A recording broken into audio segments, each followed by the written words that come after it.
শোনো, আজকে আমি তোমাদের প্রত্যেকের ব্যাগ চেক করব। সবাই ব্যাগ সামনে রাখো। ম্যাম কি আমার ব্যাগও চেক করবে? এই টেপি, তুমি তোমার ব্যাগটা আগে দাও। দাও দাও।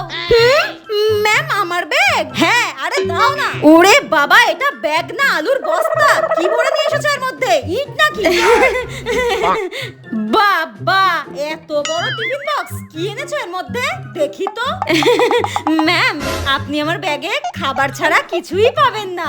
বাপ রে বাপ, এত চাউমিন টিফিনের আগেই খেয়ে ফেলেছো? দেখি আর কি আছে। হ্যাঁ, স্কুলে আবার আইসক্রিম কে নিয়ে আসে? আমি তো একটু খেতে ভালোবাসি ম্যাম, তার জন্য আমার ব্যাগে খাবারই ভরা থাকে। দেখি আর কি আছে। Chocolate lozenges. বাপ রে বাপ, হ্যাঁ আবার টিফিন? একদিনে কত টিফিন খাও? ফুচকা? মানেটা কি? আবার সাথে টক জলও? বাপ রে, এত এত টিফিন, ফুচকা। এই তুমি স্কুলে আসো না খেতে আসো স্কুলের মধ্যে? আমি একটু খেতে ভালোবাসি।